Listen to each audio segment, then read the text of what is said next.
નમસ્કાર દર્શક મિત્રો, હોટલાઇન ન્યૂઝમાં આપનું સ્વાગત છે। હવે એ સમય નથી રહ્યો કે કોઈ ગન મૂકી અને અથવા તો તમારા ગળા પર ચાકુ રાખી અને તમારા ખિસ્સા ખાલી કરી જાય અથવા તો તમારું સરસામાન કે રોકડ રકમ કે ઝવેરાત લૂંટી જાય।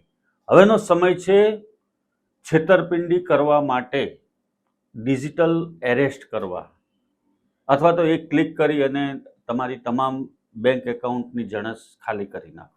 હવેનો સમય છે અહીંયાથી હજારો કિલોમીટર દૂર બેઠેલા સાયબર ફ્રોડ કરનારાઓ તમને ડિજિટલ એરેસ્ટ કરવા સાથે તમારા બેંક એકાઉન્ટને ક્લોન કરી શકે છે। આ ગંભીર બાબત એટલા માટે છે કે આપણા દેશની અંદર લોકો ખૂબ ઝડપથી ગભરાઈ જતા હોય છે અને પોલીસના નામે, જજના નામે, વકીલના નામે, કસ્ટમના નામે, કોઈ પણ નામે તમને ધાક ધમકી આપી અને બ્લેકમેલ કરવામાં આવે છે, ડિજિટલ એરેસ્ટ કરવામાં આવે છે અને તમારી તમામ જણસ લૂંટી લેવામાં આવે છે। વાત છે ગાંધીનગરના મહિલા તબીબ। આ વયોવૃદ્ધ મહિલા તબીબ હોસ્પિટલ ચલાવે છે, એમની બંને દીકરીઓ વિદેશમાં સ્થિર થયેલી છે, ત્યારે આ મહિલા તબીબને ડિજિટલ એરેસ્ટ કરી અને ₹19 કરોડ કરતા વધારે રકમ પડાવી લેવામાં આવી છે। ગુજરાતનો આ સૌથી મોટો કેસ છે ડિજિટલ એરેસ્ટનો। એમાં પણ સતત 3 મહિના સુધી આ મહિલાને ડિજિટલ એરેસ્ટ રાખી અને એમની પાસેથી રોકડ રકમ ઉપરાંત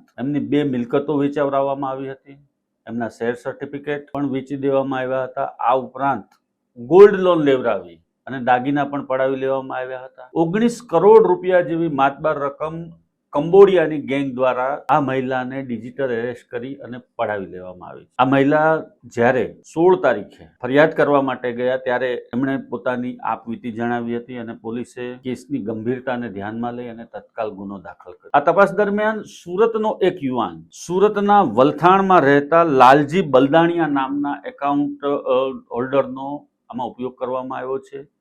લાલજી બલદાણિયાએ 5% કમિશનની લાલચે પોતાનું એકાઉન્ટ ભાડે આપ્યું હોવાનું કહેવાય છે અને પોલીસે એને ઉચકી લીધો છે। હાલમાં એની તપાસ ચાલી રહી છે। આ વૃદ્ધ મહિલા ડોક્ટરને એવું કહીને બ્લેકમેલ કરવામાં આવતા હતા અને ડિજિટલ એરેસ્ટ કરવામાં આવતા હતા કે એમના દ્વારા કેટલીક પોસ્ટ એવી મૂકવામાં આવી છે અને કેટલીક પોસ્ટ એવી શેર કરવામાં આવી છે જે વાંધાજનક છે અને તમારું ફેસબુક એકાઉન્ટ ડિલીટ કરી નાખવામાં આવશે, તમારો નંબર કેન્સલ કરી નાખવામાં આવશે। અલગ અલગ પ્રકારે ધાક ધમકી આપી અને અલગ અલગ નામેથી એમને ડિજિટલ એરેસ્ટ કરનારા લોકોએ, આ ટોળકીએ ખૂબ ભરમાવ્યા બાદ એમનું બેંક એકાઉન્ટ ખાલી કરી નાખ્યું છે। એમાં મુખ્ય વાત જો જોઈએ તો વોટ્સએપ કોલ ઉપર પીએસઆઈ મોહનસિંહ, પબ્લિક પ્રોસિક્યુટર દીપક સૈની, પબ્લિક પ્રોસિક્યુટર વ્યંકટેશ અને નોટરી ઓફિસર પવનકુમાર તરીકે એમને અલગ અલગ વ્યક્તિએ બનાવટી ઓળખ આપી હતી। મિત્રો, કેન્દ્ર સરકાર અને રાજ્ય સરકાર દ્વારા સતત આ ડિજિટલ એરેસ્ટથી માંડી અને તમામ સાયબર ફ્રોડની સામે જાગૃતિ ફેલાવવા માટે પ્રયત્ન કરવામાં આવે છે। 1930 નંબર એના માટે જાહેર કરવામાં આવ્યો છે।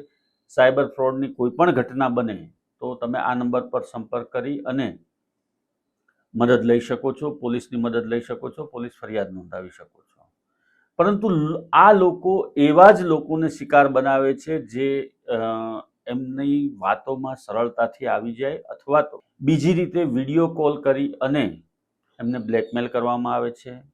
ઘણા કિસ્સાઓમાં એમના વિડીયો કોલ કરી અને મહિલા કપડાં ઉતારતી હોય છે અને પછી એનું સ્ક્રીન રેકોર્ડિંગ કરી લેવામાં આવે છે અને આ વિડીયો મોકલીને એને બદનામીનો ડર બતાવી અને પણ એમના બેંક એકાઉન્ટ ખાલી કરવામાં આવતા હોય। હવેનો સમય આ રીતે છેતરપિંડીનો છે અને આ જે ઘટના બની છે ગાંધીનગરના વયોવૃદ્ધ મહિલા તબીબને લૂંટી લેવાની, એમાં કંબોડિયાની ગેંગ છે અને કંબોડિયાની ગેંગે અહીંયા અલગ અલગ સમયે બેંક એકાઉન્ટ ભાડે રાખી અને બેંક એકાઉન્ટ હોલ્ડરને 5% જેટલું કમિશન આપી અને આ પૈસા ટ્રાન્સફર કરાવી લીધા હોવાનું પોલીસ તપાસમાં સામે આવ્યું છે।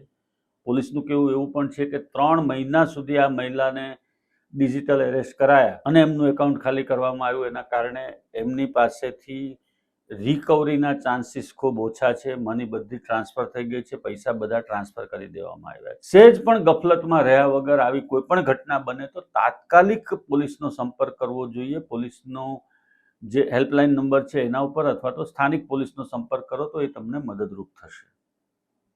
આ મહિલા તબીબને જે પ્રમાણે ડિજિટલ એરેસ્ટ કરવામાં આવ્યા છે અને 19 કરોડ રૂપિયા જેવી રકમ પડાવી લેવામાં આવી છે, ગુજરાતનો કદાચ આ સૌથી મોટો સાયબર ફ્રોડનો કિસ્સો છે.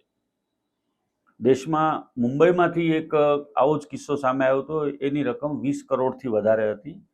આ રૂપિયા 19 કરોડથી વધારેની રકમનો મામલો છે.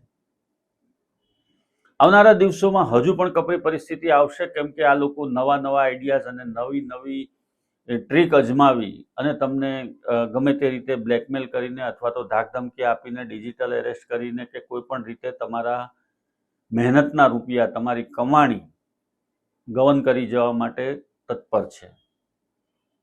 આવા સંજોગોની અંદર સજગતા રાખવી, પોલીસ ઉપર વિશ્વાસ રાખવો અને પોલીસનો શક્ય એટલો ઝડપથી સંપર્ક કરવો. જો આવી કોઈ ઘટના બને ડિજિટલ એરેસ્ટથી માંડીને કંઈ પણ.